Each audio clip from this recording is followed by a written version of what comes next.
Guys, welcome to the First Responder Playbook. I'm excited. I've got Phil Whitebloom with me tonight. Phil has a long career in business. He's with over 40 years in sales and sales leadership. He's helped build businesses of all sizes, from startups to Fortune 100s, break through barriers and close with confidence. He spent most of his career in senior leadership and executive roles, including vice president of sales for Sony Electronics of America, where he was twice honored with the prestigious Samurai Award. He's led U.S. federal government sales organizations for multiple companies, served clients worldwide, and drove national growth across industries including corporate accounts, higher education, sports, houses of worship, and broadcast television.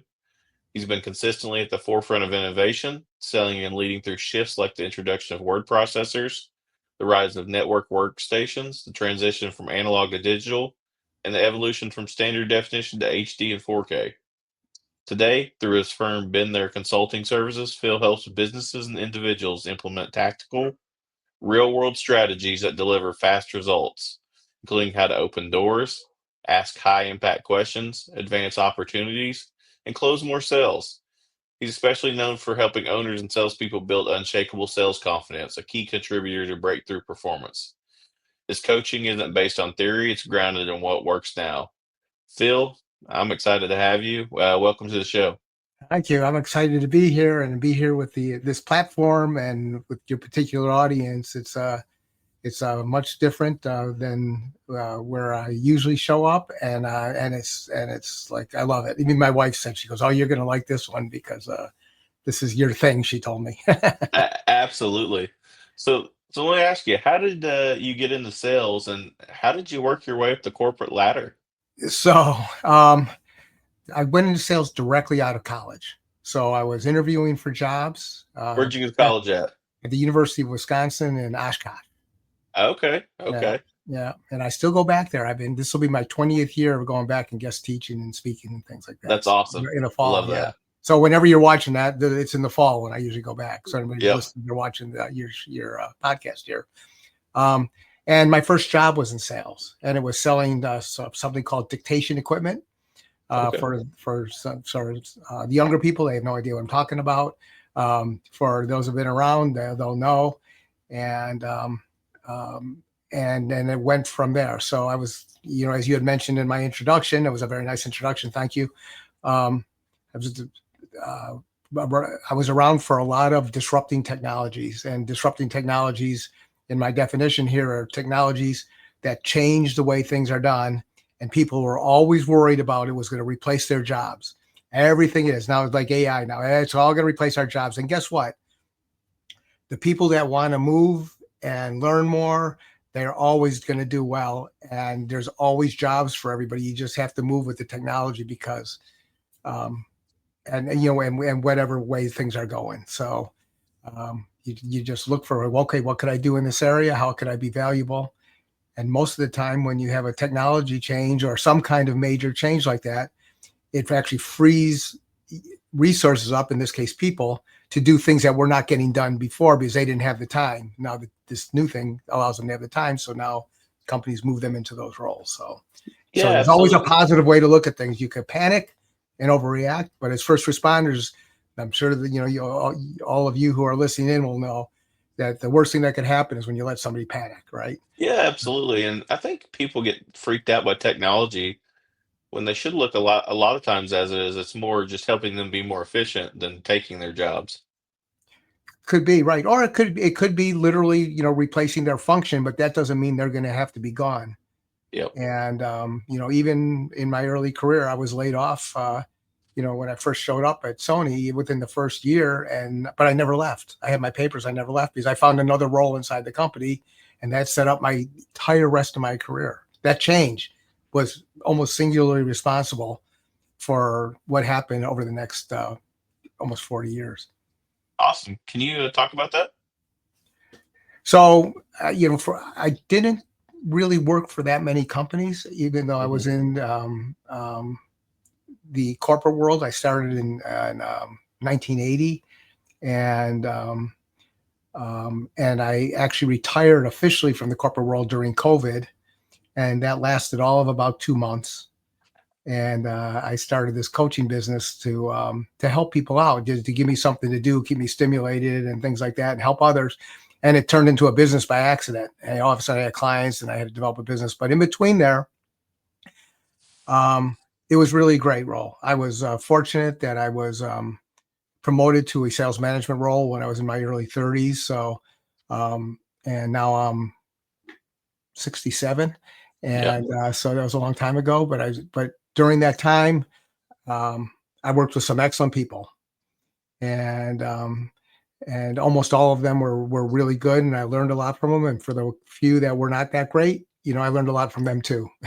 And so, but I was able to participate with so many different applications, and so many different markets, and it's almost like you name something, and I could honestly name um, an application, a customer, whatever. If you want to talk about first responders, and things, everybody from all branches of federal law enforcement for sure.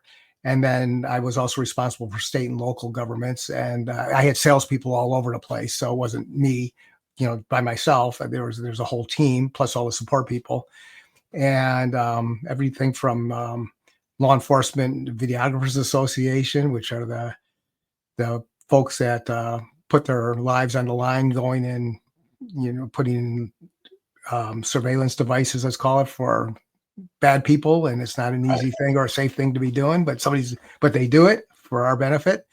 All the way to 9/11 was an incredibly terrible time, and many first responders were killed, and um, my team and myself and Sony did an excellent job. I mean, like, just dropped all the bureaucracy and did everything can in New York, in real time for a very long time, to take care of everything, especially the fire marshals and the fire department there, and the FBI and others. So um, then there was also things that were not quite as dramatic, that were, but helping National Institutes of Health with technology to help them find cures for diseases and all kinds of things out there. There's all kinds of stuff going on there.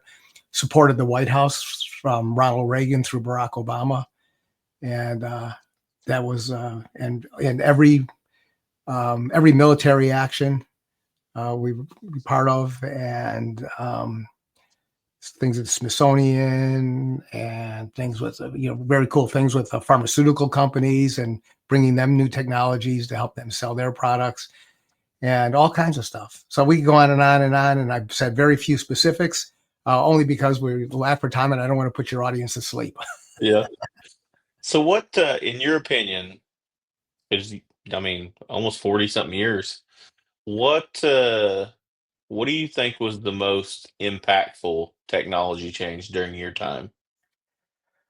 Well, certainly going into chips. Now that goes way back when, there were tubes in cameras and video Mhm. cameras and things like that.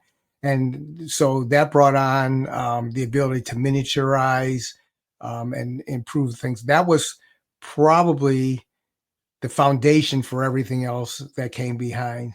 Um, and uh, as the quality improved, it's always, they'd say, like with high definition. Well, we would never use high definition for news, and why would news ever need high definition? Well, now news you could do in 4K, right? Because it's always that. But the miniaturization of everything was really dramatic, and then all the analog shifting to digital, and there we go from there. Especially with film cameras going to digital cameras, I was part of that entire transition.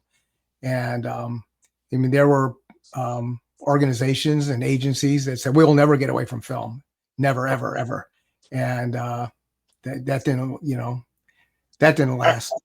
I remember when that transition started to happen, because that was right around the time I graduated high school, started going to college, and I remember growing up, like, we would carry those, cheap disposable cameras you'd get at Walmart and take them, Yeah, get them developed, yeah, and then it seemed like within a couple years, those were gone, and all you were doing was, digital cameras, right, and right. Well, I you had to get for the quality to get there.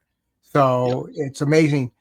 There used to be a thing called broadcast quality. It was and if it wasn't broadcast quality, then there was no way a television station was ever going to air that. And especially Sony, who was all about the quality at the highest level, there were such high standards to meet.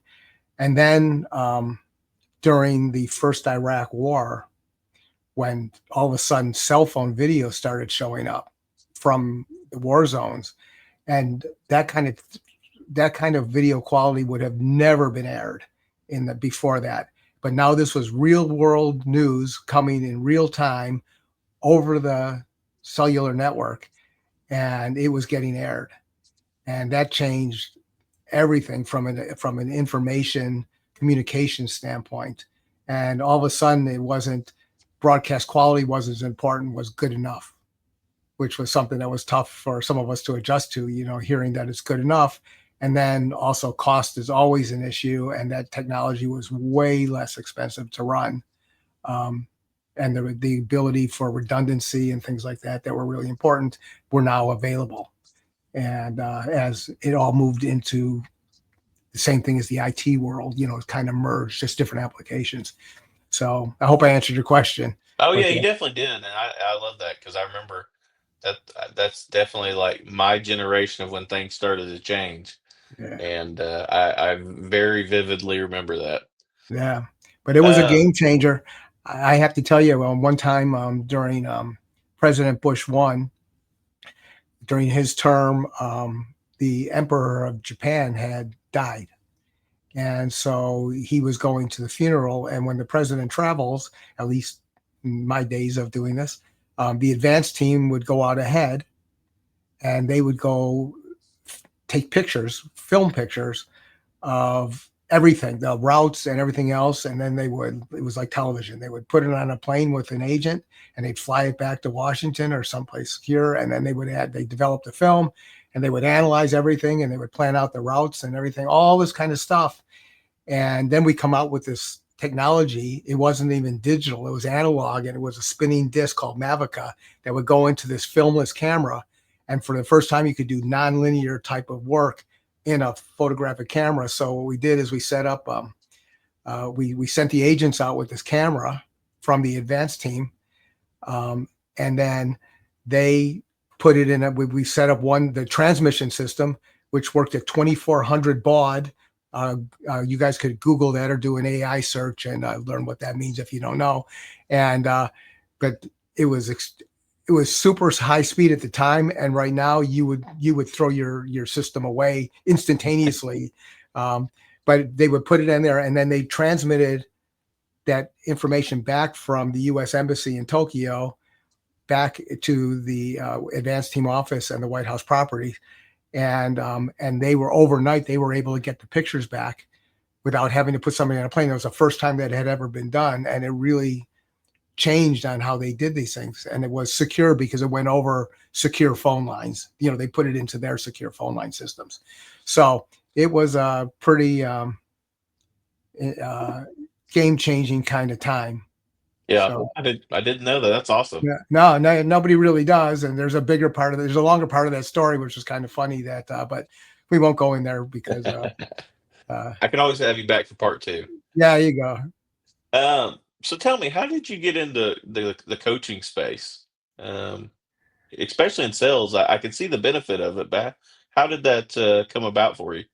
So somewhat accidentally, I would love to tell you I had this big plan and I implemented this plan, and here we are today with all the things going on, which I could share with you guys if you're interested. But as I started my LLC, my limited liability company, in 2021,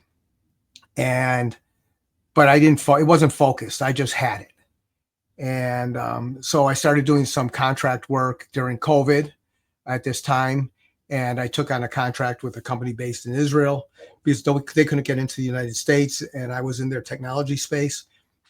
So for 1 year, I had a contract, and when the contract ended, I didn't continue with them, but that's when I just retired. And so when I was sitting around and I was talking to people, and they were talking about, what would help, and talked about sales coaching, and they thought that was a great idea. So it was a bad time to really launch into something around Thanksgiving and in December because there's just way too much going on.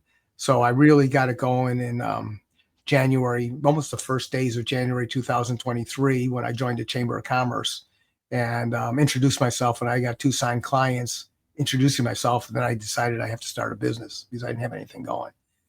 And now there's all kinds of things that I've done and I'm doing and transitioning into. Um, but that's how I got into it. It was really, and for a second, I'd like to just share with everybody that this is not sales training, and I'm very intentional about this. And I tell everybody that sales training is really important. And across the country and across the world, there's so many great trainers out there, and there's so many great programs that you get in person or online. And but what I do is I help people in need right now. And I don't want to go as far as saying I'm a first responder for companies that are having sales problems, but it's not a bad analogy. I just don't want to diminish the role of a first responder. So I won't go there all the way, but it is a kind of a good analogy where I go in and help them because they're in business now. They need results now. And training is very linear. You start at the beginning, how to get in the door, how to do these things, and all the way through to how to close and hopefully how to retain customers and clients. But that doesn't mean you're going to help them with what they're working on now because they're going to be all over the place. They're in business now.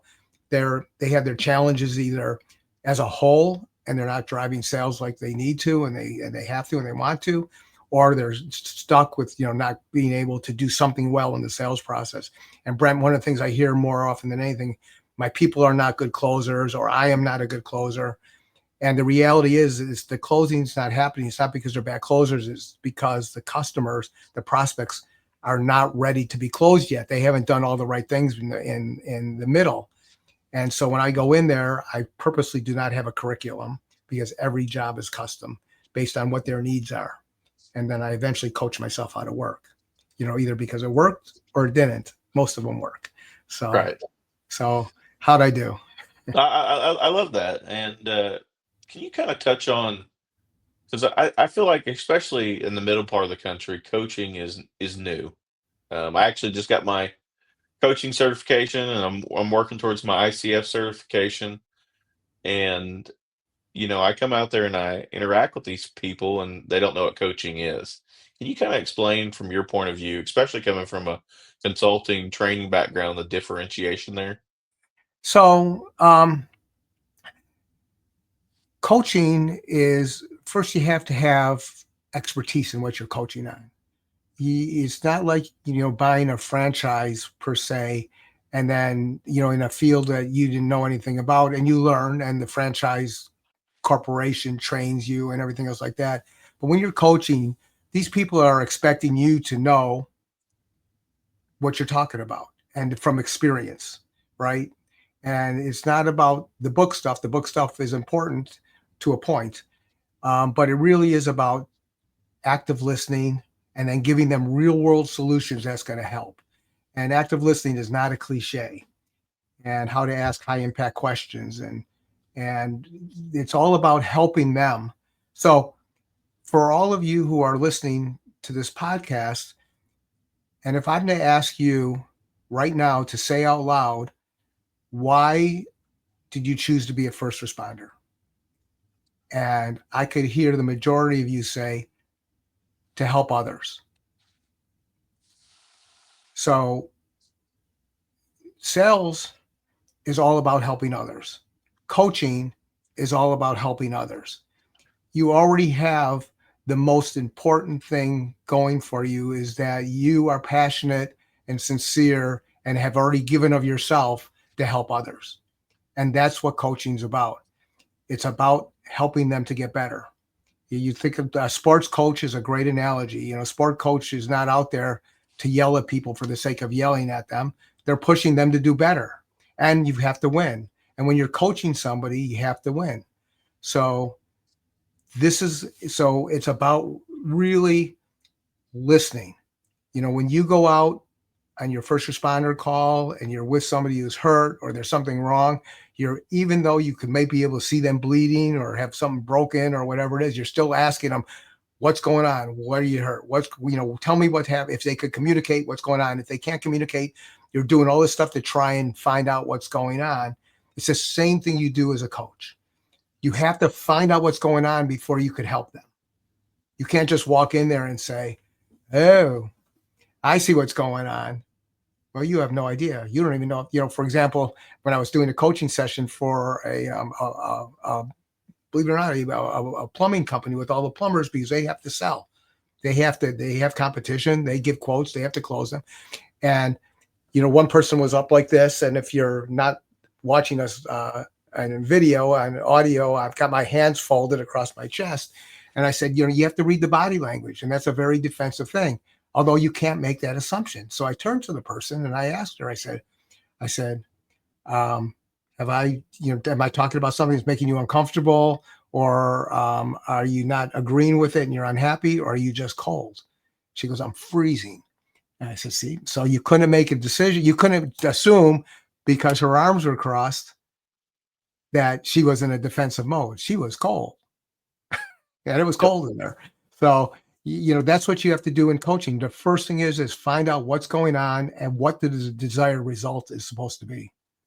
Well, I think you hit on something very important is that when you're coaching someone, one, you absolutely have to be an active listener, and that is something paramount that we can use in the first responder world.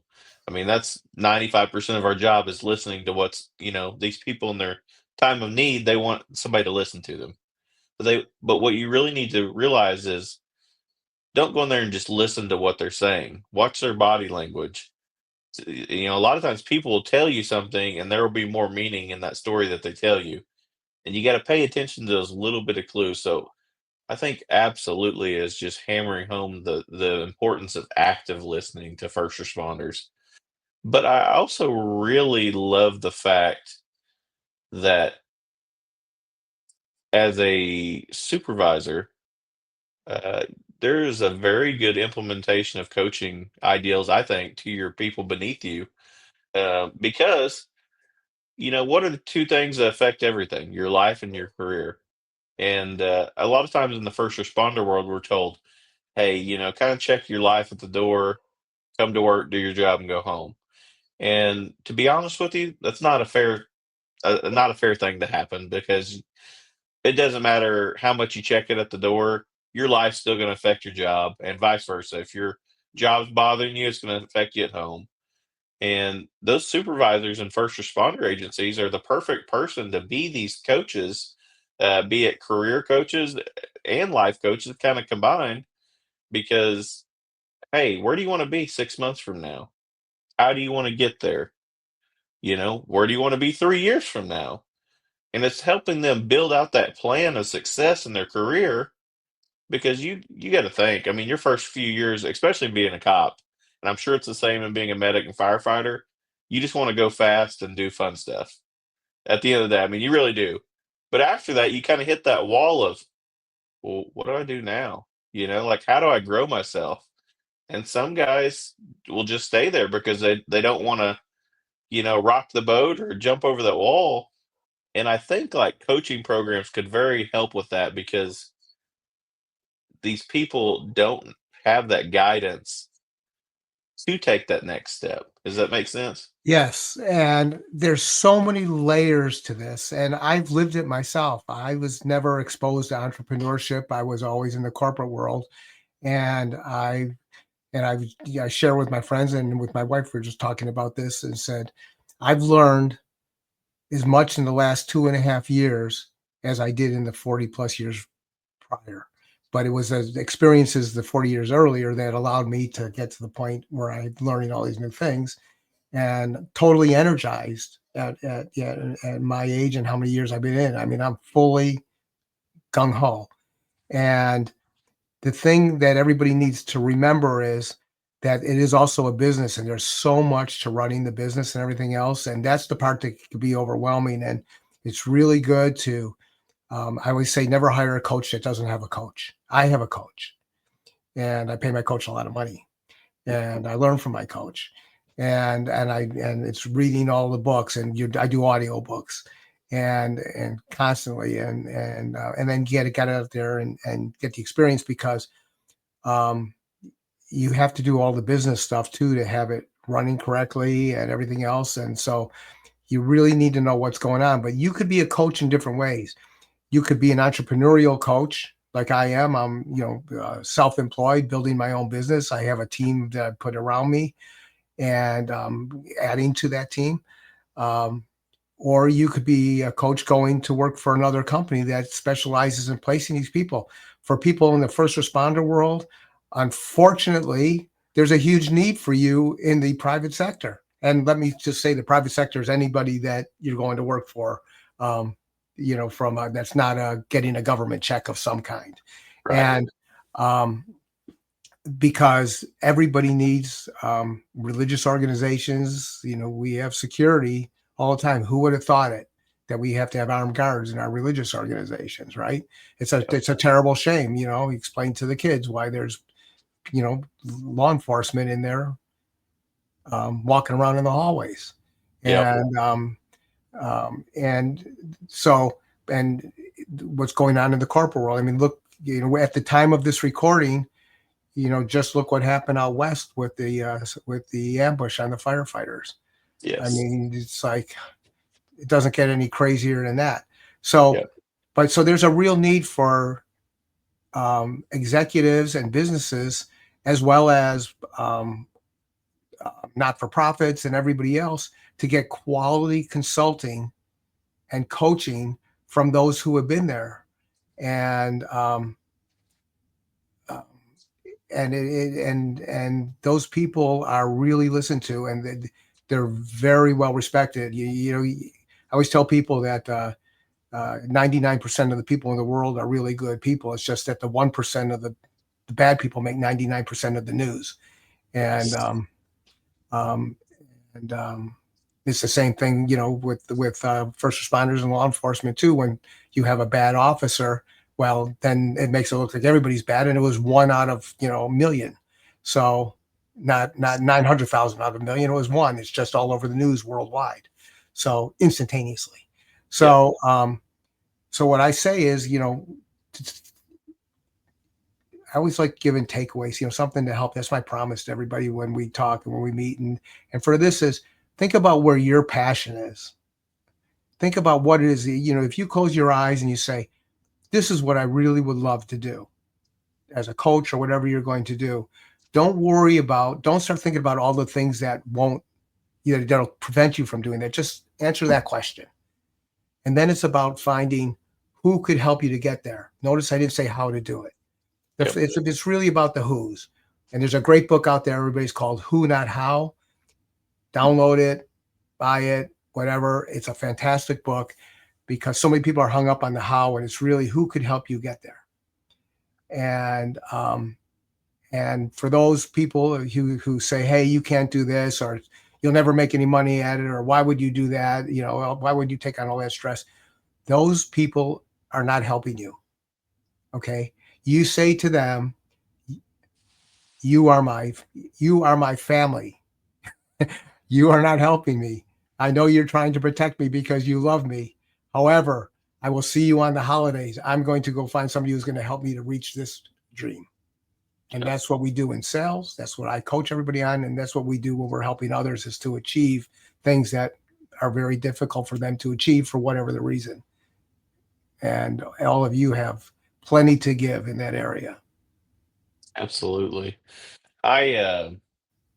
I want to get your thoughts on how we can implement coaching in leadership levels. You know, because I feel like a lot of times, especially in the first responder world, and I'm sure it happens in the business world too, is sometimes people get moved up the ladder, not because of what they know, it's because they've been there the longest. And I want to get pick your brain for a second, see what your thoughts are on implementing coaching ideas into like leadership circles. So, Brent, could we do a role play? Yeah, absolutely. We do a role play? Okay. So, the reason I say this is that it's not just leadership roles, it's any role. The most important thing before we jump into the role play is that the leader has to be willing to accept coaching and want to do better and everything else. And there are plenty of people out there who are looking for that help, because one thing with leadership, for all of you who are in leadership or have been there in the past or thinking about it, it's lonely. It's not a cliche, because who could you talk to? You can't talk to your team because they're the ones they're expecting you to make these decisions. You need to get input from your team, but when you need to bounce something off, or you need to make a tough decision, you need to lay people off, you may need to fire somebody, you may need to reassign, restructure, and things that are going on. And you have to, who do you talk to? Right? How do you adjust? The world is changing for all of us. I just heard a thing this morning. I was watching something on stoics, being stoic, and the stoics, and it was a great thing. One of the ancients said, "You never twice step into the same river." And when you think about that, it was saying, even if you stepped in, stepped out, and then stepped immediately back in, you're stepping into a different river, because all that water and everything that was flowing is already gone by. And Yep. it's the same thing that happens. All this planning and everything is great until it's not. And usually when you get on scene, right? Oh, we got this Yep. great plan. We go in and it's like, oh my God, nothing's laid up like the playbook said. And then you got to, you know, trust your gut, take your experience, and go do things, right? So same thing with this. So if we role play for a second, and I'll be a salesperson selling coaching for leadership, and you'll be the prospect, the customer. Okay. Okay, so I'm going to walk in, and you know why I'm there, so we don't have to get through the whole thing where I'm going to talk my way. You know why I'm there, and everything else we're talking, and watch what happens. And let's say you're a little bit skeptical just in the nearby, but you're open-minded enough. So, okay, here we go, Brent. So you're still Brent, I'm still Phil, and you're leading a organization, first responder organization, whatever it is you want to do, and say, hey, Brent, um, really thrilled that you agreed to meet with me today. And let me ask you right up front here is, what are your expectations for this meeting? What are you hoping to gain? And if it's, say, to get me out of here as fast as possible, that's okay too. Right. It's to take new ideas and implement them in my organization. Okay. Okay. But I imagine you've been doing that all along though, right? Tell me about your some new ideas for things that you have successfully implemented.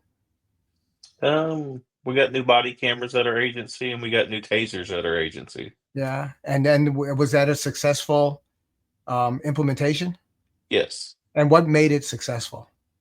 They work. No issues with them. The employees like they're easy to use. So I feel like so So far they're working good. So what role of that did you play in that as a leader, as opposed to just something that showed up and they tech guys made sure it was all working and hooked it up to everybody? So what, as a leader, what was your role in that whole process? Help picking out, the right technology for the agency overall. Right. Okay. And how do you feel about that program overall? So like so far it's going well. Great. It's always kind of nerve-wracking because it's a big purchase. Yeah. But so far so good. Good. So there's a lot of things you did right, correct? Yep. Yes. So, right. So now there's all kinds of decisions that you have to make and everything else. Share a story with me. Maybe it's one you're working on right now where you're struggling, or things aren't going as well as you wanted, or you're even struggling making a decision, whatever it is. I don't want to put all these ideas in your head, but share with me, something that isn't going as smoothly, or you're concerned about not going as smoothly as that one we just discussed. Making sure that we have enough manpower out on the streets. Okay. And so that seems like such an obvious, easy one in some ways. Yeah. Obviously it's not. What is the challenge there for you? And what is the challenge for you as a leader in this one? Um, Obviously there's a lot of negative publicity these days about law enforcement. So recruitment in general, and then to keep the employees is the retention is tough. Um, Competing with the private sector in pay, and just burnout in general. Those are the main ones that we deal with. Okay. And So this is a real live situation you're dealing with today. Is safe to say? Yes. Okay. Yes. So great. And so if we were working together, and I say if, um, what would you? How could I help you the best? And what would that mean to you? Help me manage my time. Help me, make sure to go through a smooth decision making process, stuff like that. Okay. And in what's impacting your time now, and where do you think the process needs improvement? Just everything. I mean, with trying to retain your employees and recruit new employees, plus, upgrading the technology all at once is a lot of time that takes up your day. And then, there's everything else that goes along with running the agency. And so maybe like start delegating some of those tasks out instead of just handling it all, in just my office. Would be maybe be a start. Okay. And then when that's all working for you, what will it look like? How will you feel? You know, what will allow you to do next? That's really important to you.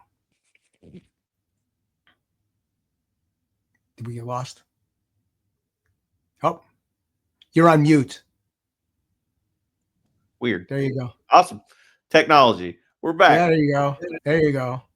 So, by the way, I was just giving you the winning lottery numbers, and I'm sorry you couldn't hear them. So they've already gone on. So, anyways, could you hear me now? Yes, I can hear you now. Okay, great. So I was just asking, when all that's working. Working. Oh, you Can you have a hear little me? audio problem. Audio problem. Uh, Okay, that's better. Could you still hear me? Okay, I can't hear you, but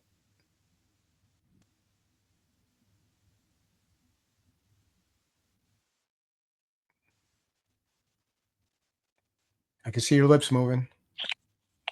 Oh, I hear something. Hear me now. There you go. Awesome. I don't know what's going on. Gotta love All technology. right. All right. So it's good. What did you hear last? Uh, was basically, what all I could do to like help manage my time a little bit better. Okay. And then, and then so we would take that further on, and when we get to, so we're going to go through some of the things and say, okay, so Brent, how would you like to get started working with me? What would work best for you? Did you want to have a detailed meeting, that we could schedule either? I actually have some time tomorrow or early next week. What would work best for you? Um, Probably early next week. Okay, great. So let's come out of the role play. Yep. What did you like?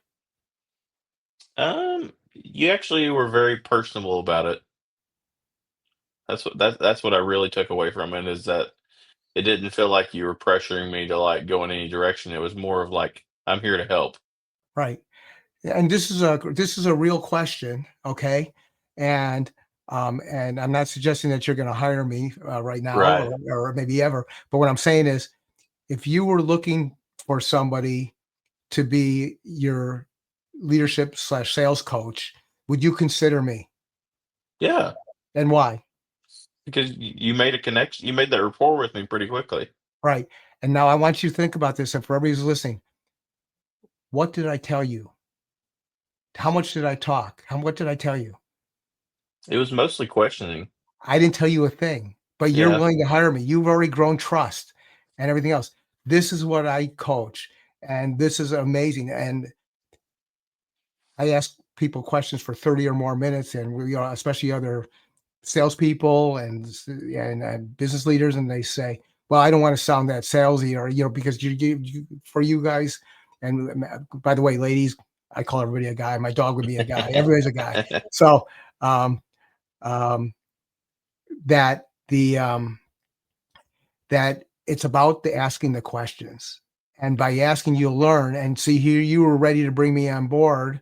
You're willing to do that right now. And how much do you know about me, other than what you read in the intro? But how much did you learn from me in this? Nothing. I didn't say a word. I just asked you the questions, and then we would get into it a little bit more about some ideas on the things I could do, because now I understand where your issue is to a point. And then, because I asked all these questions, and I asked you what was called high impact questions. So a high impact. So I'm sure in first responder training and stuff, they talk about don't ask yes, no questions, closed-ended questions, because they don't tell you anything. That's right. Right. You ask 10 people, do you like my shirt? Or, everybody who likes my shirt, raise your hand, say yes. Everybody who doesn't like my shirt, raise your hand, say no. And no matter how you answer, it doesn't tell me a thing or anybody else, right? It's like if I say, tell me what you like best about my shirt. And then if I come back and say, tell me what you would change if you could change something about my shirt. I didn't say tell me what you don't like, because people remember negative things. But if you say then they do it in a positive way, now you're learning about it. So when I asked you a couple of questions, I asked you a question, I said, and then tell me why you answered that way. That's a high impact question now. And a high impact question. So now you've got an open-ended question where they're telling you more, but then they're going to explain more about it. And then you may ask a deeper question beyond that. And these are the skills that you as first responders already have.